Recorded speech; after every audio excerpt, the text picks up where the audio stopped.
बेचारी रोशीन ने तो ये सोचा था कि वफा की शादी करवा देगी यूसुफ से तो उसकी ज़िंदगी सफल हो जाएगी, लेकिन वो ये नहीं जानती थी कि रोशीन ने इस दफ़ा घाटे का सौदा ही कर लिया है। रोशीन ने तो ये सोचा था कि वफा को घर से बाहर निकलवा कर उसको सुख चैन के दिन आ जाएंगे, लेकिन ऐसा तो मुमकिन लग ही नहीं रहा, क्योंकि वफा अब दोबारा से रोशीन के साथ इतनी ज़्यादा बदतमीज़ी करती है और ये कहती है कि बीबी वफा, तुम क्या समझती थी कि तुम मुझे इस घर से बाहर निकलवा दोगी? ऐसा नहीं हो सकता। जिस पर रोशीन कहती है कि तुम्हारी तो मैं यूसुफ के साथ बहुत जल्द शादी करवा दूंगी, फिर तुम देखना कि तुम्हें यहाँ पर कौन रखेगा। जिस पर वफा कहती है कि रोशीन आपी, जो आप सोच रही हैं ऐसा कुछ भी नहीं होने वाला। जब तक आपने मेरी यूसुफ के साथ शादी करवानी है तब तक तो मेरी बासित के साथ शादी हो भी गई होनी है। जिस पर रोशीन इसके मुंह पर थप्पड़ मारती है और कहती है कि खबरदार, जो तुमने मेरे शौहर का नाम अपने गंदे मुंह से लिया। कि इतने में ही पीछे से बासित आ जाता है और रोशीन को कहता है कि रोशीन ये सब कुछ क्या हो रहा है। तो वफा दोबारा से ड्रामेबाजियाँ करती है और चीख कर चिल्ला कर रोने लगती है और कहती है कि बासित भाई मुझे बचा लें, इनको क्या हो गया है। मैंने तो उस रोशीन आपी से ये कहा था कि मैं अपनी शादी पे एक बहुत ही महंगे डिज़ाइनर का लहंगा लूँगी और इन्होंने मेरे मुंह पर थप्पड़ मार दिया कि मैं अपनी औकात के से भरकर क्यों बातें कर रही हूँ।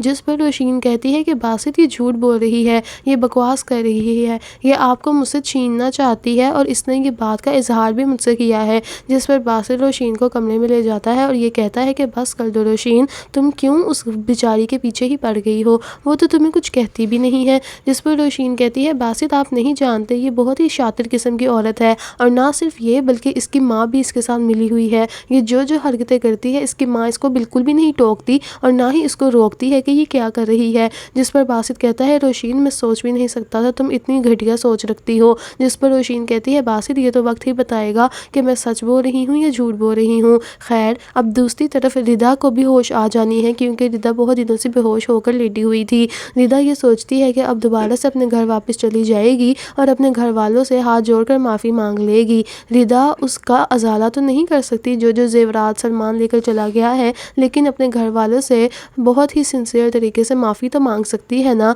जबकि दूसरी तरफ अब सारा की और उसके मंगेतर की अब शादी दोबारा से होने वाली है। सारा भी बहुत ज़्यादा खुश हो जाती है और मुजम्मिल भी बेचारा बहुत ज़्यादा खुश होता है, क्योंकि उसको अब अपनी मोहब्बत सारा मिल जाएगी। दूसरी तरफ शहीर और नबीरा भी बेहद खुश होते हैं। अब ये सब लोग बिल्कुल ठीक होकर घर जब वापस आते हैं तो दोबारा से शादी की तैयारियों में लग जाते हैं और शादी की तैयारियों में ही जब इनकी रुखसती हो जाती है तो उसके बाद रिदा भी घर आ जाती है और माफ़िया मांगती है। जबकि दूसरी तरफ अब इसकी माफ़ी तलाफ़ी के साथ साथ रोशीन ने भी ये बात सोच ली है कि अब गवाही रोशीन नहीं देगी बासित को, बल्कि यूसुफ देगा।